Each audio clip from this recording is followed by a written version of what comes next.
horrid ogress. There is no one to help me. There is no one to advise me. There is no one to comfort me."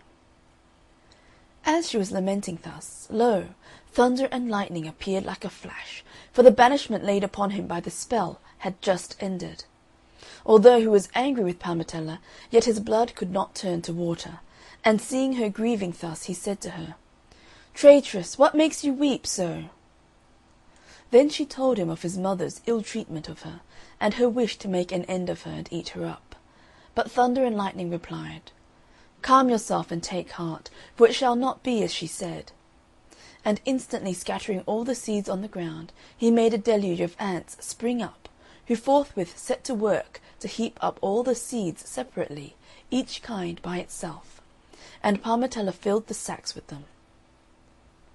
When the ogress came home and found the task done, she was almost in despair, and cried, "That dog Thunder and Lightning has played me this trick, but you shall not escape thus. So take these pieces of bed-tick, which are enough for 12 mattresses, and mind that by this evening they are filled with feathers, or else I will make mincemeat of you." The poor girl took the bed-ticks, and sitting down upon the ground began to weep and lament bitterly, making 2 fountains of her eyes. But presently Thunder and Lightning appeared, and said to her, "Do not weep, traitress. Leave it to me, and I will bring you to port. So let down your hair, spread the bed-ticks upon the ground, and fall to weeping and wailing, and crying out that the King of the Birds is dead. Then you'll see what will happen."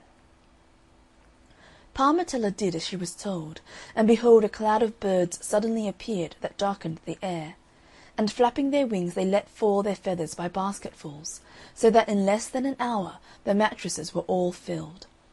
When the ogress came home and saw the task done, she swelled up with rage till she almost burst, saying, "Thunder and Lightning is determined to plague me, but may I be dragged at an ape's tail if I let her escape." Then she said to Parmetella, "Run quickly to my sister's house, and tell her to send me the musical instruments, for I have resolved that Thunder and Lightning shall marry, and we will make a feast fit for a king." At the same time she sent to bid her sister, when the poor girl came to ask for the instruments, instantly to kill and cook her, and she would come and partake of the feast. Parmetella, hearing herself ordered to perform an easier task, was in great joy, thinking that the weather had begun to grow milder. Alas, how crooked is human judgment! On the way she met Thunder and Lightning, who, seeing her walking at a quick pace, said to her, "Whither are you going, wretched girl? See you not that you are on the way to the slaughter, that you are forging your own fetters, and sharpening the knife, and mixing the poison for yourself, that you are sent to the ogress for her to swallow you? But listen to me, and fear not.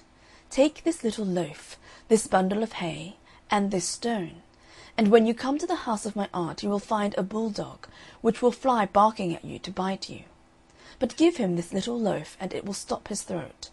And when you have passed the dog, you will meet a horse running loose, which will run up to kick and trample on you. But give him the hay, and you will clog his feet. At last you will come to a door, hanging to and fro continually. Put this stone before it, and you will stop its fury. Then mount upstairs, and you find the ogress, with a little child in her arms, and the oven ready to bake you. Whereupon she will say to you, 'Hold this little creature, and wait here till I go and fetch the instruments.' But mind, she will only go to whet her tusks in order to tear you in pieces. Then throw the little child into the oven without pity, take the instruments which stand behind the door, and hie off before the ogress returns, or else you are lost. The instruments are in a box, but beware of opening it, or you will repent." Parmetella did all that Thunder and Lightning told her, but on her way back with the instruments she opened the box, and lo and behold, they all flew out and about, here a flute, there a flageolet, here a pipe, there a bagpipe, making 1,000 different sounds in the air, whilst Parmetella stood looking on and tearing her hair in despair. Meanwhile the ogress came downstairs, and not finding Parmetella she went to the window and called out to the door, "Crush that traitress!" But the door answered, "I will not use the poor girl ill, for she has made me at last stand still." Then the ogress cried out to the horse, "Trample on the thief!" But the horse replied, "Let the poor girl go her way, for she has given me the hay." And lastly the ogress called to the dog, saying, "Bite the rogue!" But the dog answered, "I'll not hurt a hair of her head, for she it was who gave me the bread." Now as Parmetella ran crying after the instruments, she met Thunder and Lightning, who scolded her well, saying, "Traitress, will you not learn at your cost that by your fatal curiosity you are brought to this plight?" Then he called back the instruments with a whistle, and shut them up again in the box, telling Parmetella to take them to his mother. But when the ogress saw her, she cried aloud, "O cruel fate! Even my sister is against me, and refuses to give me this pleasure." Meanwhile the new bride arrived, a hideous pest, a compound of ugliness, a harpy, an evil shade, a horror, a monster, a large tub, who with 100 flowers and bows about her looked like a newly opened inn. Then the ogress made a great banquet for her, and being full of gall and malice, she had the table placed close to a well, where she seated her 7 daughters, each with a torch in one hand. But she gave 2 torches to Parmetella, and made her sit at the edge of the well, on purpose that, when she fell asleep, she might tumble to the bottom.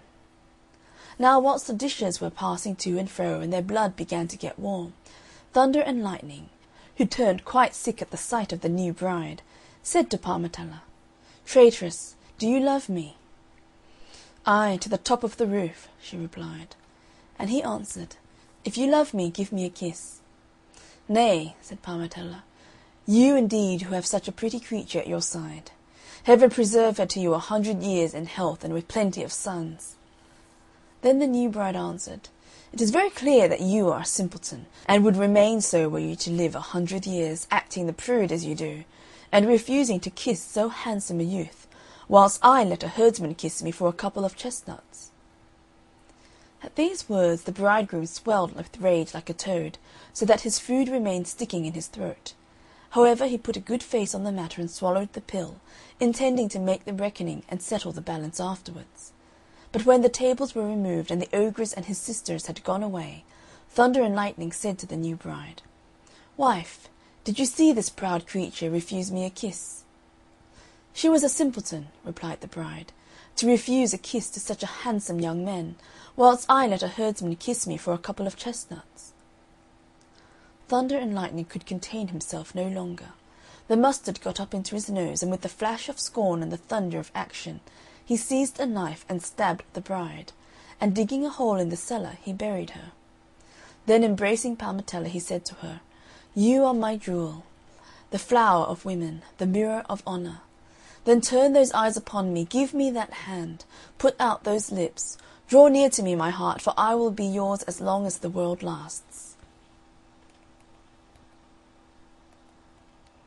The next morning, when the sun aroused his fiery steeds from their watery stable, and drove them to pasture on the fields sown by the dawn, the ogress came with fresh eggs for the newly married couple, that the young wife might be able to say, "Happy is she who marries and gets a mother-in-law." But finding Parmetella in the arms of her son, and hearing what had passed, she ran to her sister to concert some means of removing this thorn from her eyes without her son's being able to prevent it. But when she found that her sister, out of grief at the loss of her daughter, had crept into the oven herself and was burnt, her despair was so great that from an ogress she became a ram, and butted her head against the wall until she broke her pate. Then Thunder and Lightning made peace between Parmetella and her sisters-in-law, and they all lived happy and content, finding the saying come true that patience conquers all. End of chapter 28.